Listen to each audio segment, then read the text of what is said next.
Hola a todos quienes nos escuchan en directo desde nuestro canal de YouTube de la Iglesia Adventista de Posada Centro.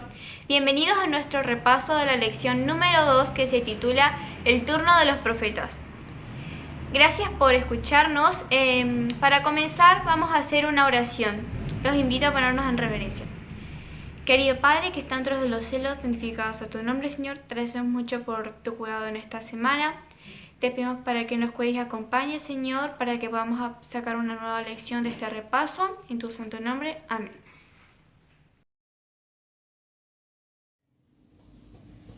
Hola chicos, feliz sábado. Un gusto poder encontrarnos de vuelta para el programa. Esta semana le tocó la historia al profeta Eliseo. Eliseo fue un gran profeta de Dios y discípulo de Elías. Fueron 4 las historias impactantes que vio el profeta. La primera fue cuando Dios utilizó a Elías para llamar a Eliseo. La segunda fue cuando Eliseo pidió una doble porción del Espíritu y le fue dada. La tercera fue cuando Eliseo curó milagrosamente las aguas de Jericó. Y la cuarta fue cuando recibió la burla de unos jóvenes en Betel. En estas historias podemos ver la manifestación del poder de Dios en favor de Eliseo. A pesar del tiempo, las distancias y las culturas, estas historias nos dan una gran lección de vida, porque las cosas que se escribieron antes para nuestra enseñanza se escribieron, para que las podamos recordar y ponerlas en práctica. Hola, soy Romina. El ministerio del profeta Elías estaba llegando a su fin. Era momento de buscar un reemplazante. Cuando Dios le aseguró a Elías que había 7.000 personas en Samaria que no se habían doblado ante la idolatría reinante, Eliseo y su familia estaban en ese grupo. Su padre era un rico hacendado. Aún así, a Eliseo no le importaba realizar las tareas más simples. Leo 1 de Reyes 19:19. Elías partió de allí y encontró a Eliseo, hijo de Safat, que araba con 12 yuntas delante de sí, y él estaba con la 12ª. Pasó Elías ante él y echó sobre él su manto. ¿Te parece que esta historia de Elías y Eliseo es demasiado antigua para aplicarla hoy? Mira. El llamado que Dios hizo a Eliseo es el mismo llamado que Dios nos está haciendo hoy. Para responder como lo hizo Eliseo, debemos primero aprovechar cada momento para responsabilizarnos en pequeñas tareas. Estas nos capacitan para ser responsables en tareas mayores. Segundo, estar dispuestos a asociarnos con personas de mayor experiencia. Hay que aprender de ellas, ¿no? Hay fuerza en la unión, y la combinación entre la experiencia de los mayores y la fuerza de los jóvenes significarán una bendición para todos, para el equipo, pero sobre todo para aquellos que serán influenciados por nuestro ministerio. Hay algo que nos cuesta de verdad, pero tenemos que aprender, y es mezclarnos con la gente. Es como la sal, ella se mezcla con los alimentos. Y eso lo dijo Jesús en Mateo 5:3. Ustedes son la sal de la tierra. Dios capacitará a todo aquel que quiera realizar su obra, la obra de mostrar a todo el mundo el amor de Dios. Eliseo hizo un pedido muy especial a su maestro Elías. Nuestro texto clave de 2 de Reyes 2:9 nos dice: En cuanto cruzaron, dijo Elías a Eliseo: Dime, ¿qué quieres que haga por ti antes que yo sea separado de tu lado? Eliseo respondió: Quiero recibir una doble porción de tu espíritu. Eliseo podría haber pedido fama, dinero, estar entre los grandes o, si no, placer.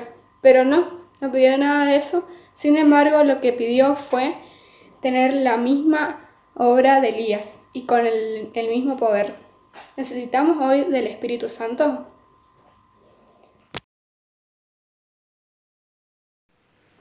Sí, necesitamos del Espíritu Santo. Sin su presencia en nuestra vida, nuestro trabajo para Dios es una carga y no tiene futuro. Debemos pedir a Dios cada día la presencia y el poder del Espíritu Santo. Dice el libro de Lucas que Dios está más dispuesto a darnos el Espíritu Santo que un padre dar el pan a su hijo. Tremendo, ¿no? Hola, soy Jensim. Como estamos sumergidos en una batalla espiritual que es invisible pero es real, lamentablemente, tenemos que pedir a Dios que nos proteja y bendiga con su Espíritu Santo. ¿Por qué será que hablamos tan poco de la tercera persona de la deidad? Voy a leer ahora Zacarías 4:6 y vamos a saber qué es importante de todo esto. Leo. Entonces siguió diciéndome: esta es palabra de Jehová para Zorobabel, y dice: no con ejército ni con fuerza, sino con mi espíritu, ha dicho Jehová de los ejércitos. Hola, yo soy Santiago y como comentaba mi compañero Tim recién hace un momento, tenemos que mezclarlos con la sal para compartir la gracia de Dios con el mundo que la necesita. En el ministerio de Eliseo hubo un momento en que la sal fue la protagonista en ese momento. Voy a leer 2 de Reyes 2, versículo 19 al versículo 22. Los hombres de la ciudad dijeron a Eliseo: mira el lugar en donde está colocada esta ciudad, es bueno, como mi señor ve, pero las aguas son malas y la tierra es estéril. Traedme una vasija nueva y poned en ella sal, dijo él. Cuando se la trajeron, Eliseo fue hacia los manantiales de las aguas, echó dentro la sal y dijo: así ha dicho Jehová, yo sané estas aguas, ya no habrá en ellas muerte ni enfermedad. Y fueron saneadas las aguas hasta hoy, conforme a la palabra que pronunció Eliseo.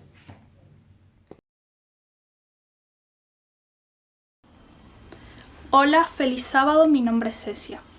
No había nada de milagro en la sal. Esta es solo un símbolo de lo que Dios puede hacer a través de su Santo Espíritu en la vida de las personas con quienes nos asociamos.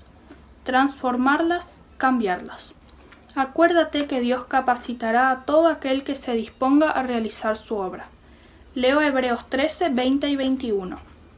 Que el Dios de paz que resucitó de los muertos a nuestro Señor Jesucristo, el gran pastor de las ovejas, por la sangre del pacto eterno, os haga aptos en toda obra buena para que hagáis su voluntad, haciendo Él en vosotros lo que es agradable delante de Él por Jesucristo, al cual sea la gloria por los siglos de los siglos. Amén.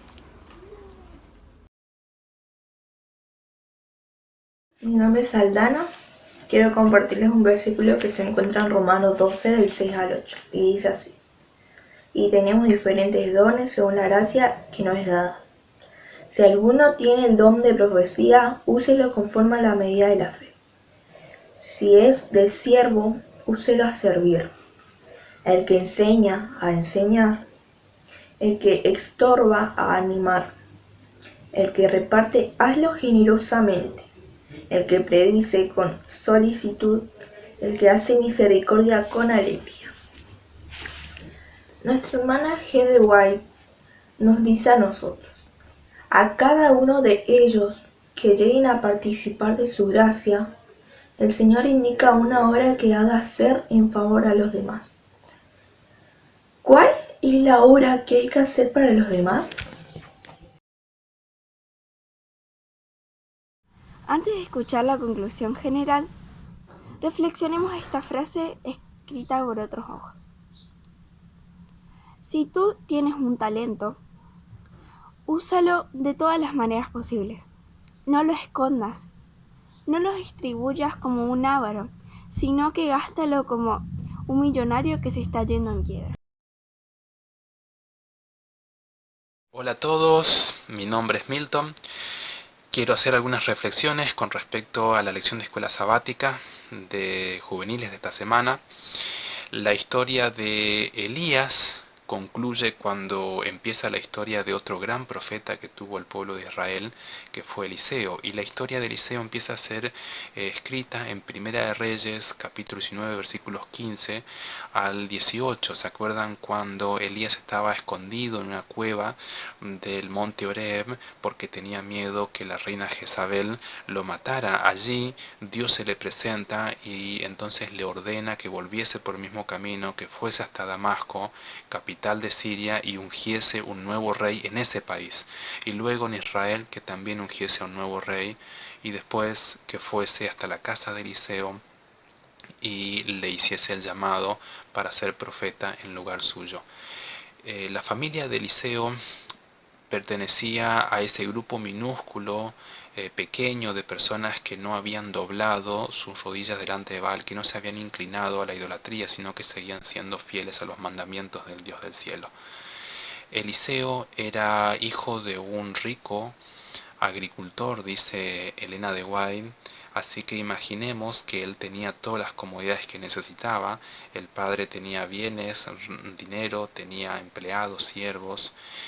Sin embargo, cuando él recibe el llamado al ministerio, él estaba trabajando en la chacra, dice la Biblia, y estaba trabajando mano a mano con los empleados de su padre. Dicen que estaban arando con 12 yuntas de bueyes, y él probablemente conducía una pareja de esos bueyes.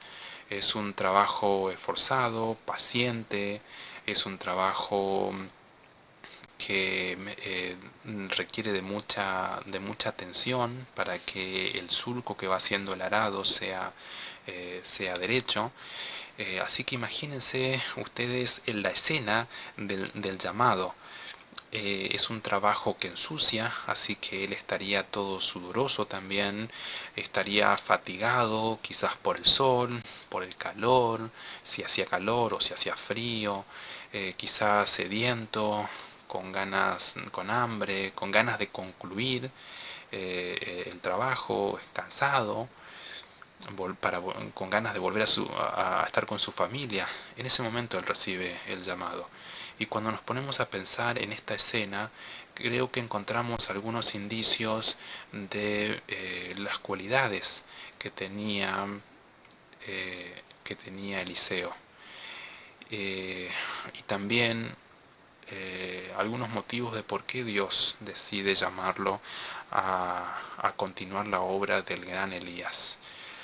Creo que Eliseo era una persona simple, una persona humilde, una persona obediente, una persona servicial, estaba trabajando mano a mano con los empleados del Padre, y sobre todo era una persona consagrada.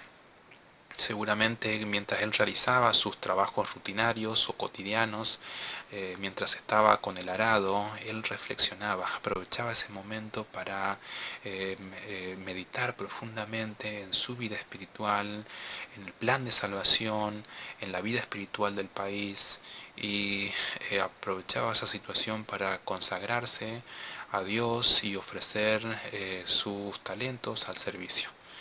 Y yo creo que Dios observó esto y por eso decide que Elías fuese quien reemplace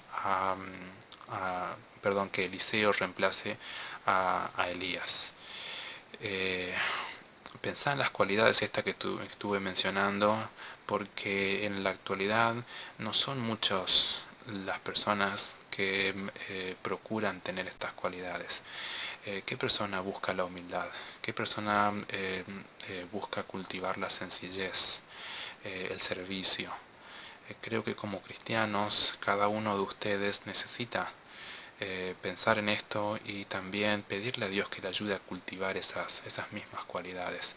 Fíjense lo que dice Elena de White cuando relata en el libro Los Ungidos, página 86, este momento del llamado. Dice: ni por todas las ventajas mundanales Eliseo se habría privado de la oportunidad de llegar a ser mensajero de Dios, ni de estar asociado con Elías. Qué interesante que es esto cuando pensamos que Elías era hijo de una persona rica, que tenía los bienes que necesitaba, las comodidades que toda persona desea en su vida. Él las tenía trabajo, la vida garantizada. Y sin embargo decide vivir una vida con precariedades, una vida con privaciones, una vida muy esforzada, muy sacrificada, como era la vida de un profeta, y también expuesto al rechazo de la gente, porque los profetas generalmente no eran muy bienvenidos por las personas, por el mensaje de amonestación que solían tener de parte de Dios. Pero Eliseo eligió esto, y solamente una persona que anhela servir a Dios puede comprender la decisión que Eliseo tomó en ese momento. Dice Elena de White también que todos los que aman a Dios deberán otorgar al servicio el primer lugar en sus vidas. Esto es lo que había hecho Eliseo, por eso Dios lo elige. Él había dispuesto su corazón a Dios, al servicio de Dios. Y pregúntate vos, ¿estás dispuesto a servir a Dios? ¿Estás dispuesto a que Dios te envíe a donde sea? Aunque tengas que renunciar a ciertos privilegios que tengas. Seguramente la mayoría de nosotros no recibirá un llamado como el que recibió Eliseo, pero todos de alguna manera somos llamados por Dios. Lo que Dios necesita es un corazón dispuesto. Es un corazón que esté disponible para que Él pueda utilizar. Dios quiere enviarte a donde sea, pero quiere enviarte para que Él pueda seguir rescatando personas de la idolatría. ¿Vas a aceptar ese llamado? Creo que la historia de Eliseo nos hace pensar en estas cosas y ojalá los invita a ustedes a profundizar más en su vida, en la vida espiritual de ustedes y decidir consagrar sus vidas al servicio de Dios, que Dios te pueda utilizar con poder.